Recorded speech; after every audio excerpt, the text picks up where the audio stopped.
حضرت ذوالنون مصری رحمت اللہ تعالی علیہ ایک روز نیل کے ساحل کی طرف تشریف لے گئے. اس وقت آپ بڑی گہری سوچ میں مگن تھے. اچانک آپ نے ایک بہت بڑے بچھو کو دیکھا کہ تیزی سے وہ ساحل کی طرف جا رہا ہے. آپ اس کی طرف متوجہ ہوئے کہ اتنا بڑا بچھو اور یہ پانی کی طرف کیوں جا رہا ہے. آپ بھی پیچھے پیچھے گئے تو آپ نے دیکھا کہ دریا میں سے ایک مینڈک نکلا اور وہ بچھو اس مینڈک پہ سوار ہو گیا اور مینڈک تیرنے لگ گیا. آپ حیران ہو گئے کہ یہ تو کوئی راز کی بات لگتی ہے. بچھو اور مینڈک کی دوستی تو نہیں ہوتی. یہ تو ایسا لگتا ہے کہ اس کے لیے سواری کا انتظام کیا گیا ہے اور یہ دریا پار کرانے کا نظام بنایا گیا ہے. آپ کو بڑا تجسس ہوا. آپ بھی دریا پار کر کے دوسری طرف پہنچ گئے. مینڈک نے کیا کیا, اس بچھو کو اگلے کنارے پر اتار دیا.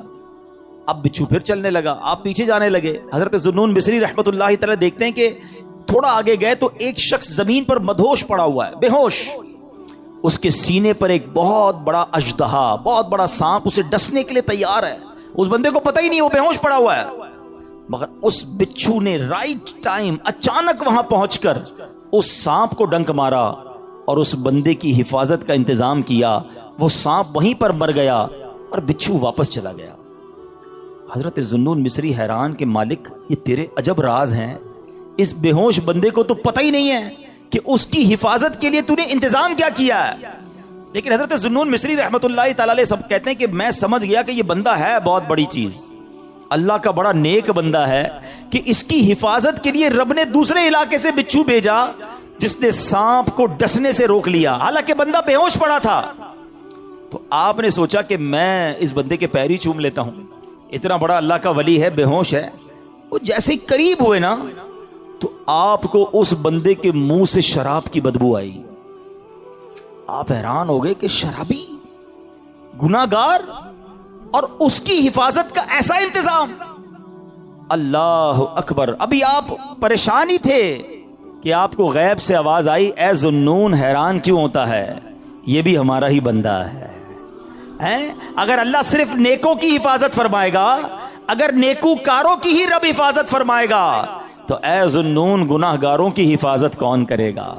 آئے ہائے. حضرت ذوالنون نے جب یہ سنا تو آپ وجد میں آ گئے, آپ کی کیفیت ہی بدل گئی. اللہ اکبر. جب سورج غروب ہونے لگا, ساحل پر ٹھنڈی ٹھنڈی ہوا چلنے لگی, تو اب اس نوجوان کے جسم میں کچھ حرکت پیدا ہوئی. تھوڑی دیر بعد وہ ہوش میں آیا. حضرت ذوالنون اس کے قریب ہی بیٹھے تھے. آپ کو دیکھ کر شرمندہ ہوا, شرمندگی سے کہتا, حضور آپ ادھر کیسے؟ آپ اللہ کے ولی تھے, بڑے مشہور شخصیت تھے, وہ بندہ آپ کو پہچان گیا. تو آپ نے فرمایا پہلے یہ بتاؤ کہ تم کون ہو, میرے بارے میں چھوڑو. اس نے کہا حضرت آپ تو دیکھ ہی رہے ہیں میں شرابی آدمی ہوں. آپ نے فرمایا ذرا بائیں طرف دیکھو, اپنی ذرا قریب دیکھو. اس بندے نے دیکھا تو مرا ہوا بہت بڑا سانپ پڑا ہوا, تو گھبرا گیا. حضرت ذوالنون مصری نے اب اس کو سارا واقعہ سنایا کہ میں تو کہیں اور تھا, میں نے ایک منظر دیکھا, بچھو اور مینڈک کے پیچھے ادھر آیا, اللہ نے تیری حفاظت کا کیسا انتظام کیا, تو رب کی نافرمانی کرتا ہے اور وہ مالک تیری حفاظت فرما رہا ہے. اللہ اکبر. جب اس شرابی نے یہ واقعہ سنا وہ زارو کتار رونے لگا, اور اس کے بعد اس نے جو ہے یہ اس نے بڑا کمال کا جملہ کہا, اگر وہ ذات گناہ گاروں کو ایسا نوازتی ہے تو پھر نیکوں کو کیسا نوازتی ہوگی. جب اپنے نافرمانوں کو وہ ایسا نوازتا ہے تو اپنے فرما برداروں کو کیسا نوازتا ہوگا. یہ کہہ کر وہ شخص نے سارے گناہوں سے توبہ کی, اب مجاہدات کرنے لگا, اب عبادتیں کرنے لگا. ایک وقت ایسا آیا کہ اس بندے کا شمار اللہ کے مقبول بندوں میں ہونے لگ گیا, وہ بھی اللہ کا ولی بن گیا. اگر توبہ نہیں کرو گے تو پھر بچ نہیں پائیں گے, لیکن اگر توبہ کر لیتے ہیں, اللہ سے دوستی کر لیتے ہیں, اللہ کو راضی کر لیتے ہیں, تو وہ ایسا کریم ہے کہ وہ پچھلے سارے گناہوں کو معاف کر دیتا ہے. ہم پھر کیوں اللہ کی نافرمانی کریں؟ ارے دنیا کا دستور کیا ہے, کوئی ہمارے ساتھ بھلائی کرتا ہے, ہم کیا کہتے ہیں, نہیں یار اس کو ناراض نہیں کرنا ہے, اس نے مجھے نوکری دلائی تھی, اس کو ناراض نہیں کرنا ہے, اس نے مجھے قرضہ دیا تھا, نہیں یار اس کو تو بالکل بھی ناراض نہیں کرنا ہے, مشکل وقت میں میرے کام آیا تھا. دنیا میں ایک کوئی احسان کر دے, تم کہتے ہو وہ ناراض نہیں ہونا چاہیے. جو صبح و شام رب احسان کر رہا ہے اس کی ناراضگی کا کوئی خوف نہیں.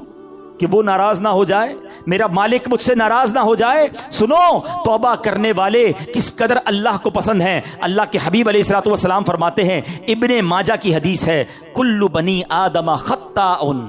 آقا فرماتے ہیں سارے انسان خطا کار ہیں, غلطیاں تو سب سے ہو جاتی ہیں, مگر فرمایا وخیر الخطائین التوابون, فرمایا خطا کاروں میں بہتر وہ ہیں جو توبہ کر لیتے ہیں.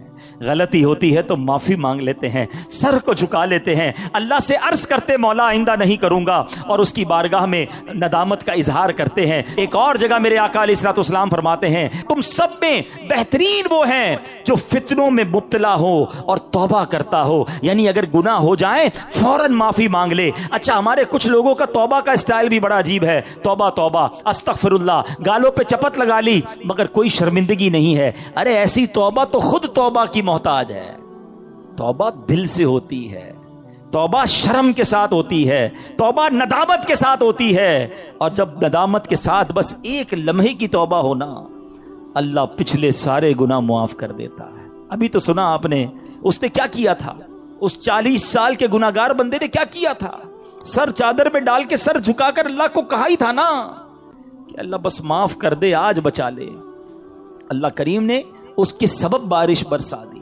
وہ دل کا کنیکشن ریکوائرڈ ہے, وہ دل سے محبت اللہ سے درکار ہے, پھر اللہ پچھلے سارے گناہ معاف کر دے گا. کہ صرف معاف نہیں فرمائے گا, وہ تمہارے گناہوں کو بھی نیکیوں سے بدل دے گا. اب ہم توبہ میں کیوں تاخیر کریں, کیوں اس سے دوستی نہ کر لیں؟ اے میرے پیارے اسلامی بھائیوں, توبہ کی تو کیا شان ہے. آؤ میں اللہ کی رحمت کا ایک اور واقعہ سناتا ہوں. مکاشفۃ القلوب میں امام غزالی علیہ رحمت اللہ الوالی نے یہ واقعہ لکھا. بنی اسرائیل میں ایک نوجوان تھا, 20 سال تک تو اس نے اللہ کی خوب عبادت کی, پھر اگلے 20 سال اس نے اللہ کی بہت نافرمانی کی. پھر آئینہ دیکھا تو داڑھی کے بال سفید ہو گئے تھے.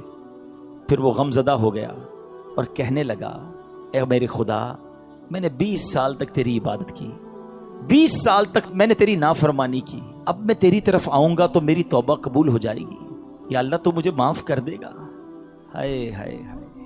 اس نے کسی کہنے والے کی آواز سنی, تم نے ہم سے محبت کی, ہم نے تم سے محبت کی, پھر تو نے ہمیں چھوڑ دیا, ہم نے بھی تجھے چھوڑ دیا, تو نے ہماری نافرمانی کی, ہم نے تمہیں مہلت دی, اور اگر اب تو توبہ کر کے ہماری طرف آئے گا تو ہم تیری توبہ قبول کر لیں گے. یہ ہے میرا مالک, یہ ہے اس کی رحمت.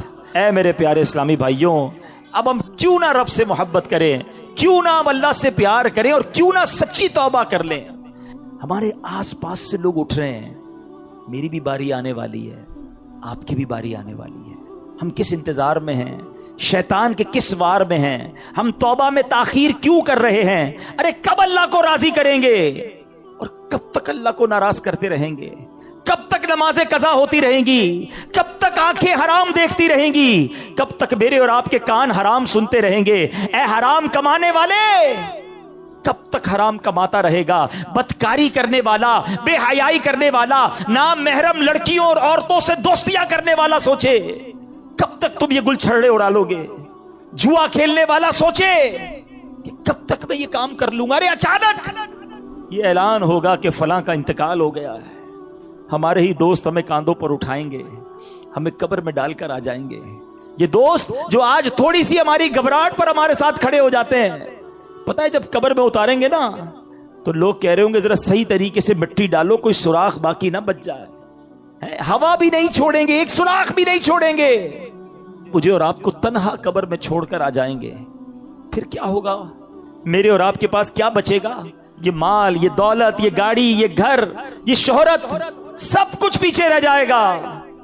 اب ہمارے ساتھ قبر میں ہوں گے ہمارے اعمال. اور دیکھو, اگر اللہ ناراض ہوا نا, اللہ ناراض ہوا تو مارے جائیں گے, پھر تو قبر جہنم کا گھڑا بن جائے گی.